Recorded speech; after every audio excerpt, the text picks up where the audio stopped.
The decline of paganism in the Roman Empire was a complex and gradual process, profoundly influenced by the conversion of Emperor Constantine to Christianity in the early 4th century.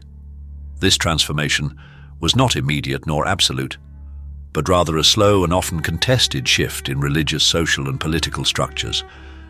The erosion of traditional Roman religious practices in favor of Christianity was facilitated by state support, legal restrictions on pagan worship, and cultural transformations that gradually marginalized the old gods.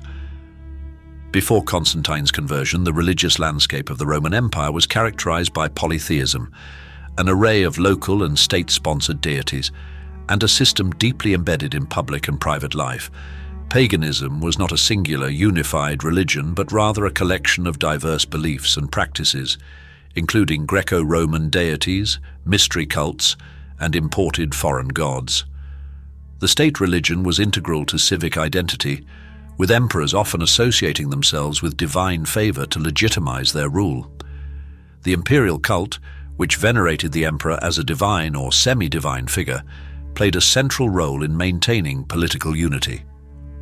While Christianity had emerged as a small persecuted sect within the empire, it was not yet a significant threat to the established religious order. The sporadic persecution of Christians, especially under emperors such as Nero, Decius, and Diocletian, reflected concerns over their refusal to participate in state rituals rather than outright theological opposition. However, Christianity's monotheistic exclusivity was at odds with the inclusive and syncretic nature of Roman paganism.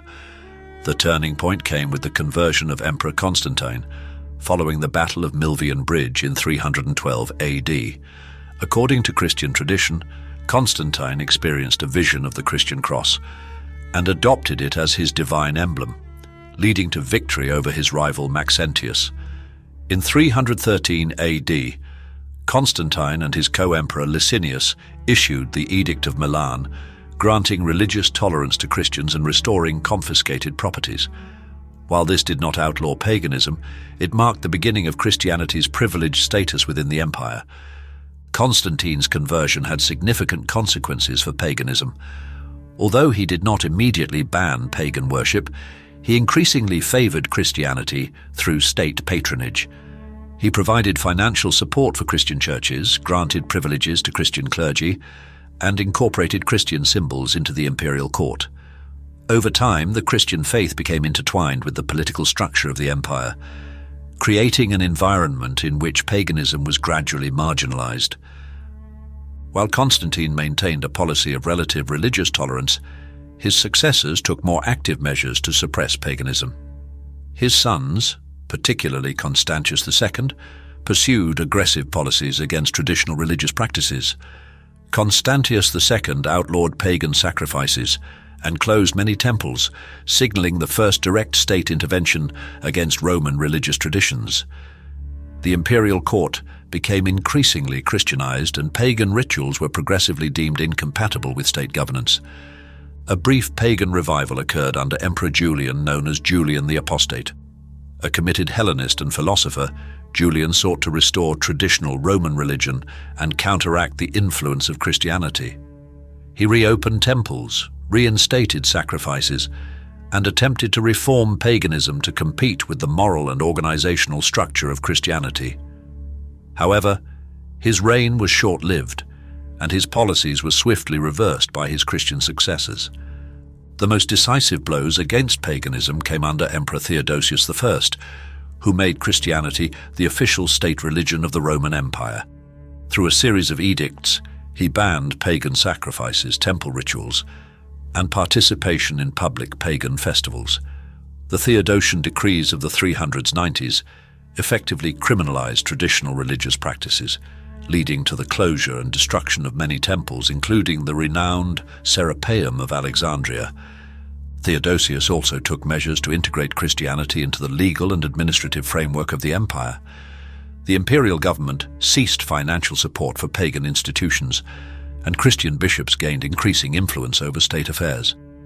The altar of victory, a symbol of Rome's pagan heritage in the Senate, was removed, signifying the shifting ideological and political landscape. Beyond legal measures, broader cultural and social shifts contributed to the decline of paganism. Christianity's appeal lay in its promise of salvation, strong communal networks, and moral framework that resonated with a population seeking spiritual certainty in a time of political instability. Christian charity, monasticism, and ecclesiastical structures provided a compelling alternative to the decentralized and often fragmented nature of pagan religious practice. Furthermore, as Christianity became the dominant faith of the imperial elite, conversion became advantageous for social mobility. Pagan intellectuals, such as the Neoplatonists, attempted to sustain philosophical traditions linked to classical religion, but their influence waned as Christian theology came to dominate educational institutions and literary culture. The process of Christianization also involved the repurposing of pagan sites and festivals. Many temples were converted into churches, and Christian leaders appropriated aspects of pagan tradition to ease the transition for adherents. This syncretic approach facilitated the gradual erosion of paganism without immediate eradication, allowing for a more seamless religious transformation. Despite these extensive efforts, paganism did not disappear overnight. In rural areas and among certain aristocratic circles, traditional religious practices persisted well into the 5th and 6th centuries.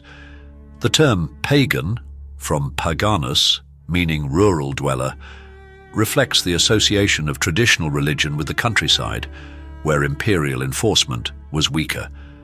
The Western Roman Empire's fall in 476 AD did not lead to a pagan revival, as the emerging medieval European kingdoms largely adhered to Christianity. However, remnants of pagan belief systems influenced folk traditions, festivals, and regional religious practices for centuries. In the Eastern Roman Byzantine Empire, pagan intellectual traditions persisted longer, but the state remained firmly committed to Christianity. The decline of paganism in the Roman Empire was a multifaceted process, shaped by political, legal, social, and cultural changes. Constantine's conversion set the stage for Christianity's ascendancy, but it was the sustained policies of his successors, particularly Theodosius I, that solidified Christianity's dominance.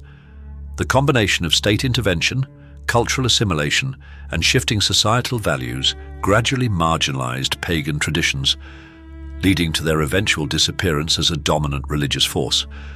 Though elements of Roman paganism endured in cultural memory and folklore, the transformation of the empire into a Christian state marked one of the most profound religious shifts in history.